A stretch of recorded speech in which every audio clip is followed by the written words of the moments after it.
So welcome. Nice to be here with you. Delighted to be with you, Peter. I know. So you've been associated with open space for a long time. One of my questions I thought of, why you stay interested in it? What has it meant to you to have given name and voice to this? There's no simple answer. Open space, on the one hand, is an embarrassment. It shouldn't work. It does. It's not mine, so I've just sort of watched it disappear and been very happy.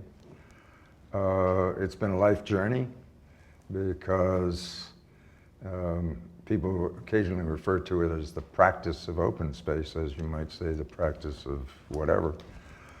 My experience is that as you engage people in their own intimacy, in their own power, doing their own thing, where you're just a bystander. Right.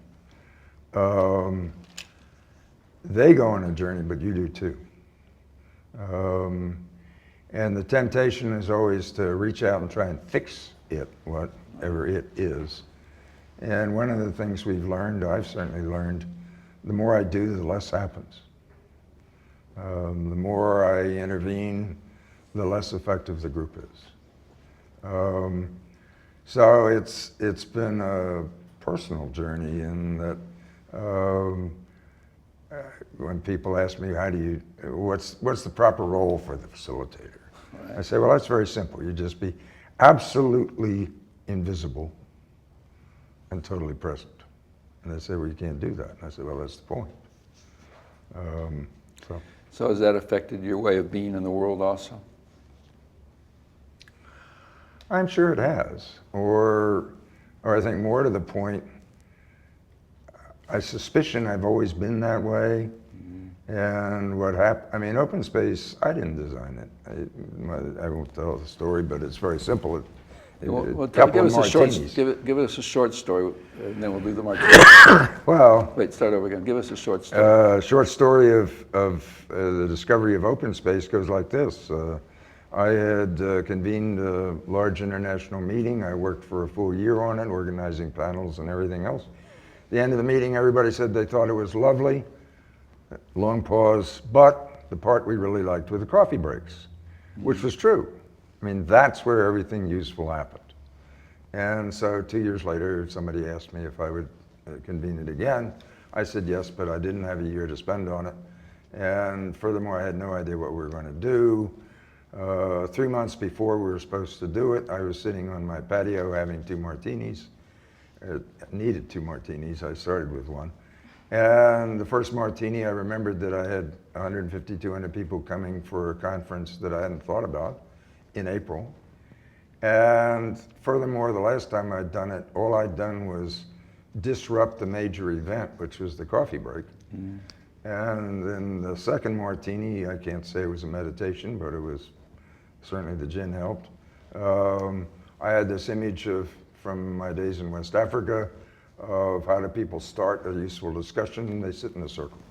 You don't have to yell at them, you don't have to organize them, you don't have to do a thing. They sit in a circle. And sitting in a circle was a good place to start, but what are we going to talk about? And the image of a bulletin board appeared in my mind. And it's true, all over the world, you want to buy something, sell something, complain about something, you put it on a bulletin board. So I thought, right, well, we just tack stuff up on the wall and make a bulletin board. And so now we're all together, we know what we want to talk about, and all we've got is the logistics, who, where, when, and how. And the image that came to my mind was a marketplace, an indigenous marketplace. And the wonderful part about that is they happen. Nobody organizes them, nobody controls them, but they happen. And ideas and goods and everything else get exchanged. And at that point, the gin ran out. And but that's open space. Sit in a circle, create a bulletin board, open a marketplace, go to work. A couple of ground rules, right? And well, hardly even that. I mean, it's what I learned, and this is part of the life journey, I think, is that when we first started doing it, it was 5 years, and I didn't think it was, I mean, it was fun. We did it. I mean, every year for this gathering, that's what we did. Then I had a couple of occasions to use it with clients, and stuff happened that I knew could not. I watched DuPont polymer chemists reinvent their product line with no agenda, and I don't know anything about polymer chemistry. I mean, if you ever heard polymer chemists talk, I mean, talk about intervening and guiding their sessions, forget it. And they all knew it couldn't be done.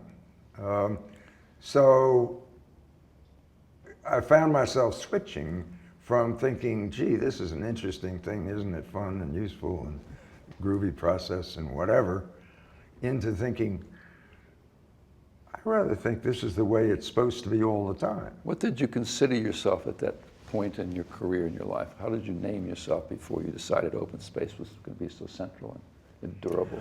I never decided open space was going to be anything. I don't know, I was a consultant. I had spent a lot of time in government and healthcare, and people paid me, I think, egregious amounts of money to help them do whatever. And along the way, this funny thing happened called open space. And it shifted your practice then? Yeah, it ruined it. Because I found that clients that would hire me for 2 years to do a redesign of a major manufacturing system now could get it done in 2 days. And suddenly your billable hours disappear. So I don't regret it. But it's been an interesting journey. It has economic consequences, this way of thinking, doesn't it? It makes things quicker, it makes things less costly, less expertise required. It seems like there's an economy to it also. Big time. I mean, you can see it in situations where you actually have some before and after numbers. For example, in 1996, the folks at AT&T were building their pavilion for the 96 Olympics. And they had a very nice pavilion. It had taken them 10 months to build. And suddenly the Olympic Committee said, would you mind moving your pavilion from the edge of the global village to dead center? At that point, it was just a piece of paper. And since AT&T was going to spend $200 million on one thing, exposure, getting to the center of things was not a hard decision. Problem was, the decision was taken in December. Olympics effectively start, Summer Olympics, effectively start in June. They needed 10 months to do the design, and they learned that at the periphery they could expect 5,000 visitors, dead center 75,000 visitors. Clearly a building built for 5 wasn't going to make it for 75, tear up the original. So December 1, AT&T corporate says new building, and if you count 10 months, it's October, and the Olympics are over, and you haven't built a building. In addition, you got to take off 2 more months for Christmas and New Year's. Anyhow, end of the story is the 23 people on this design team, and they were superb, showed up in Armonk, New York, and walked into this room. The chairs were set in a circle. There was a funny sign on the wall that said something about 4 principles and the law of 2 feet. And I had a ponytail at the time. I walked in, they didn't have a clue who I was. And 2 days later, they just sat in a circle, created a bulletin board, opened a marketplace, had no prior agenda, went to work. 2 days later at 5 o'clock, it all stopped. And it stopped not because it was 5 o'clock, but they'd done it. They had done a new design down to the level of working architectural drawings. Russ Natachi, the AT&T exec, he was funny. He was over in the corner, he had his head in his hands like this, and he's saying, it's magic, it's magic. And I said, Russ, it's not magic, it's just the power of your people when you get out of their way. But the point is, these folks did in 2 days what they all knew could not be done in less than 10 months. Now you figure the increment of productivity on that, and my math was terrible. The first time I thought it was 1,500%. Chinese colleagues said, no, Harrison, you got the decimal in the wrong place. 15,000%. Now, I can't say that every time you do it, you get that, but I can say that that to me is just the earmark of how radically we're suboptimizing our human capacity. Right. That we spend so much time, this is my rant, I guess. Go ahead. We spend so much time, what shall I say, running the business. Yeah, what do you call what's not open space? It's corporate life, you know. It's management, everything, it's management. Exactly. It's not that controls aren't useful, but they should be appropriate control. It's not that leadership isn't essential, but it ought to be authentic leadership. It ought to come out of the tasks. It ought to be the kind of thing that leads as opposed to as a title.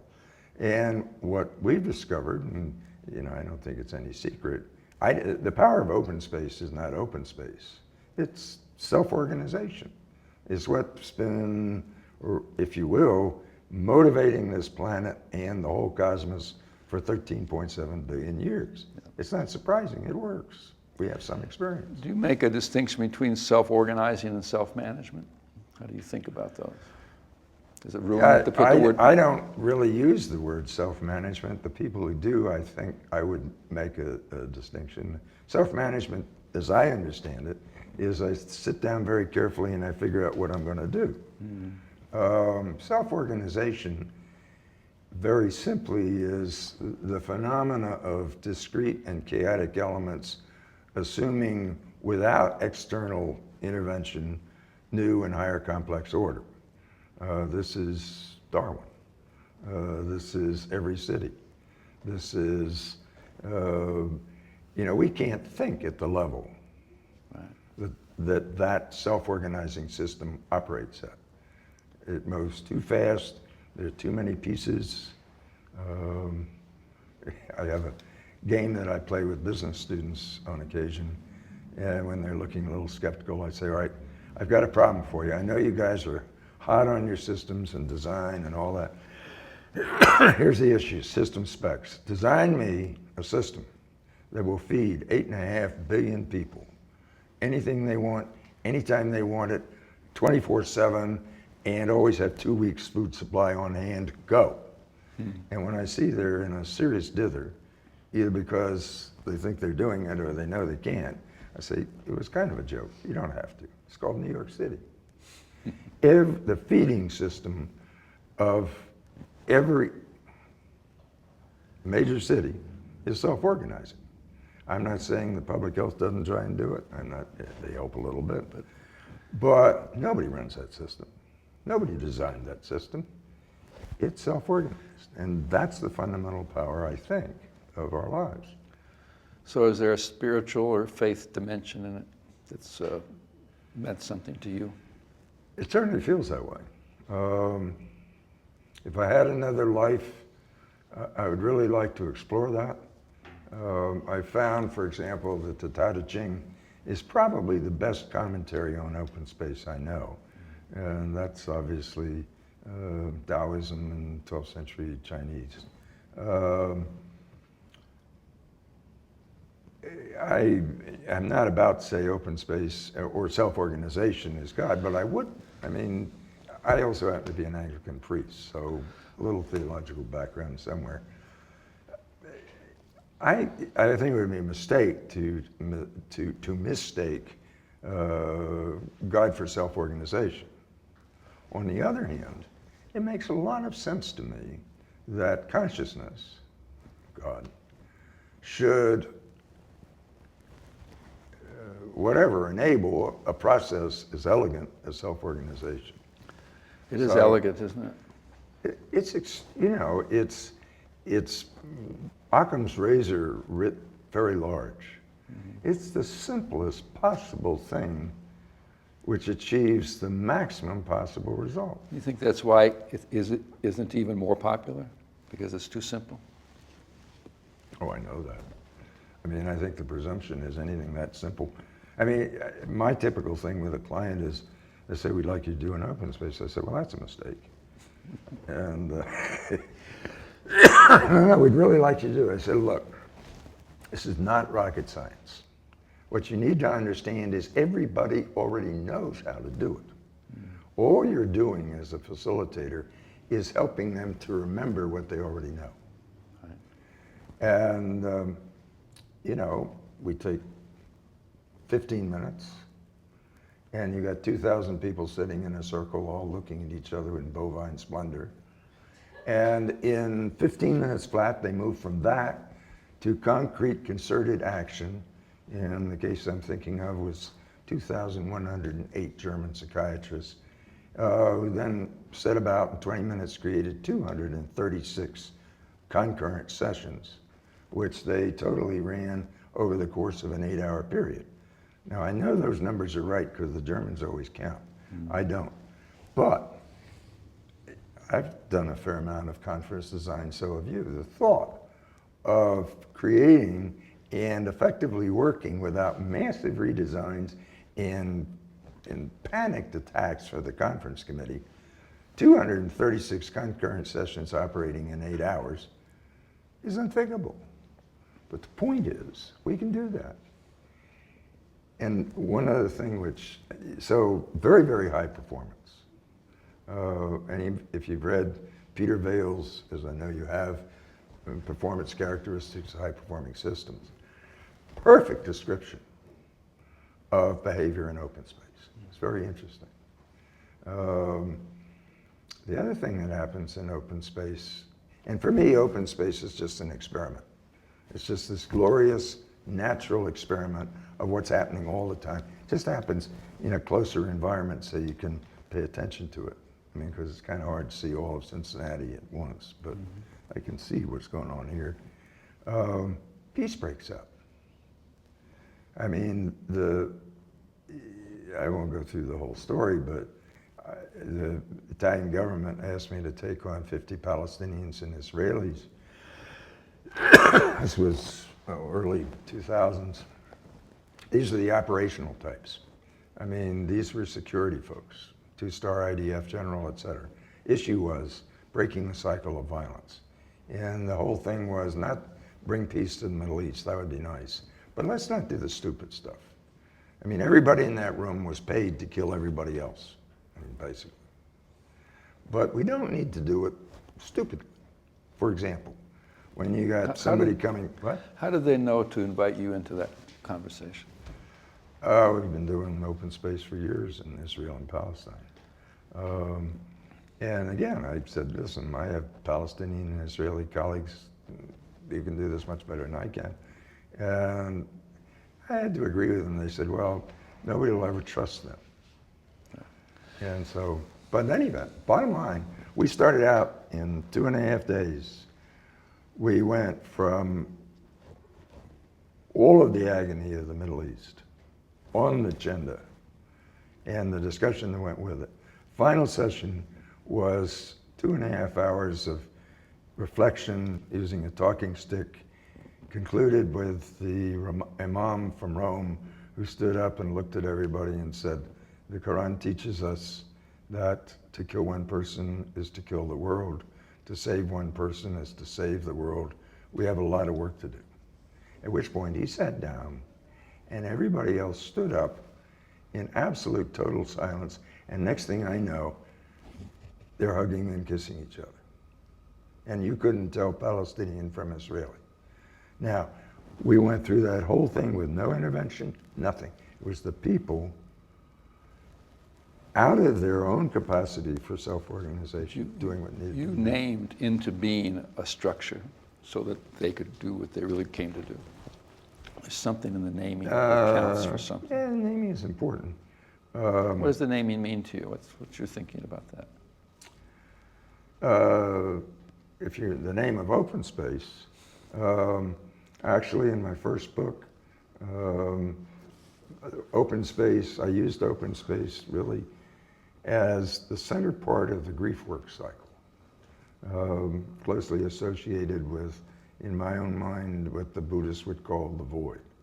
It's that point when it's all over and it hadn't started yet.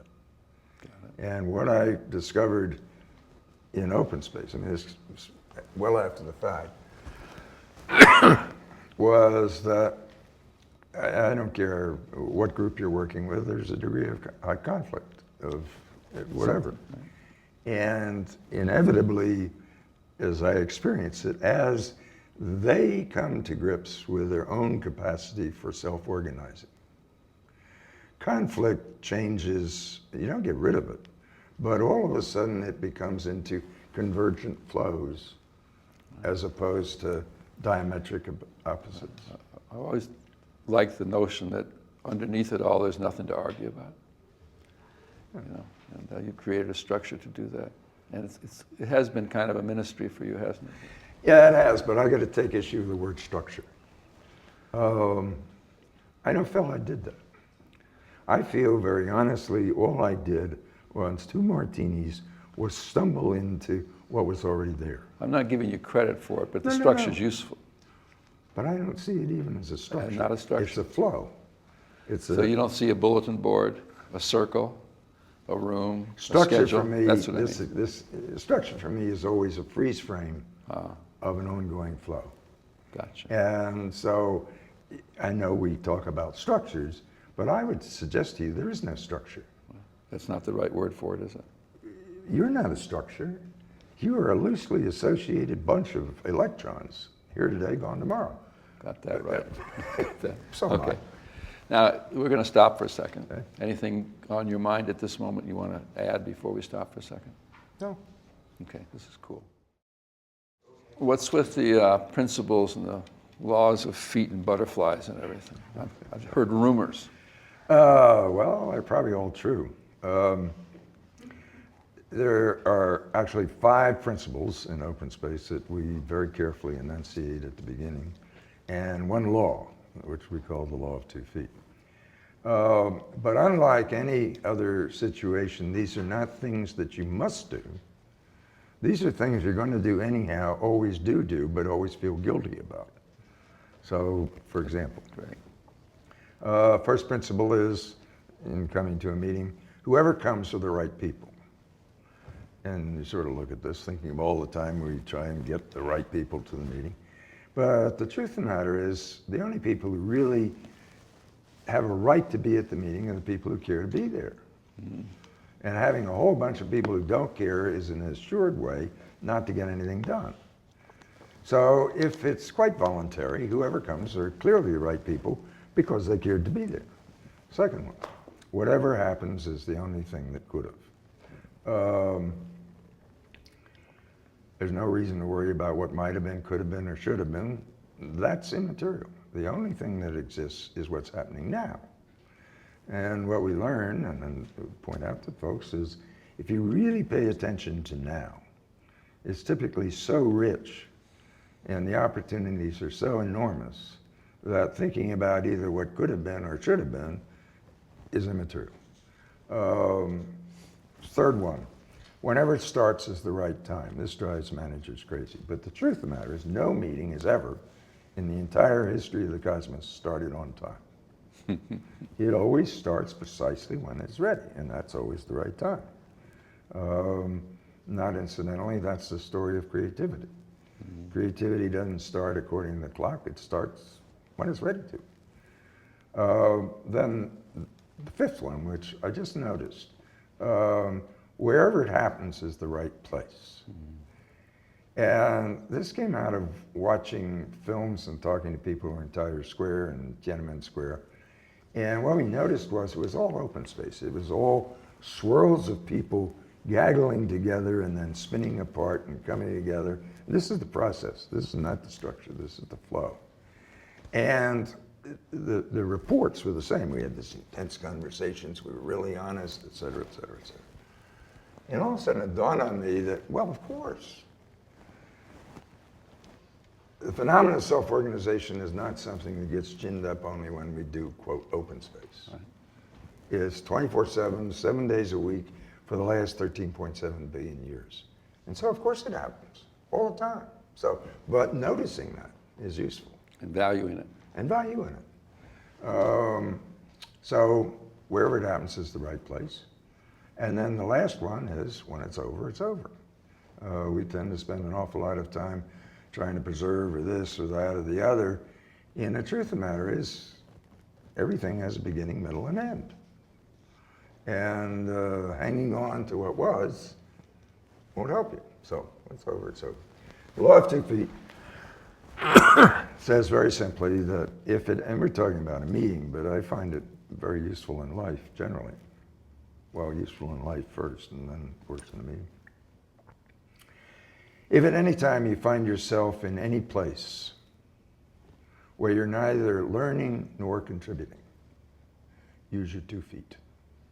Go somewhere else. Okay? Mm-hmm.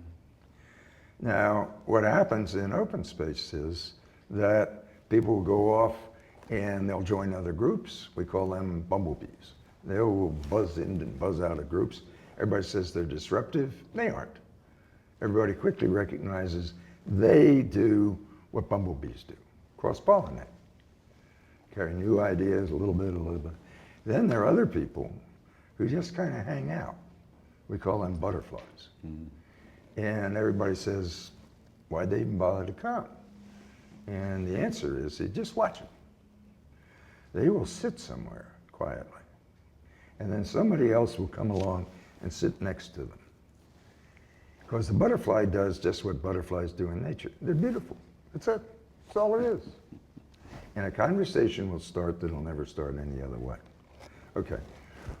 There's 5 principles and the 1 law. That's what we do all the time. But we always feel guilty about it when you think about it. We're always worried that we're late. Huh? This is getting over. Well, what else would you expect? The sun sets, doesn't it? Et cetera, et cetera, et cetera. So the 5 principles and the 1 law are really descriptive and not prescriptive. They're simply an alert. Check out what's going on here. And that's kind of your stance in the world, isn't it? Yeah, it's the old main thing. Don't fix it if it ain't broke. If it's broke, don't fix it. You just notice it. Well, yeah. You know, it may be that it's just taking a breath. Exactly. I just find we're racing in to fix things before we have any remote idea of the complexity of them, the interconnectedness of it, whatever. And then we get those wonderful things called unintended consequences and whatever.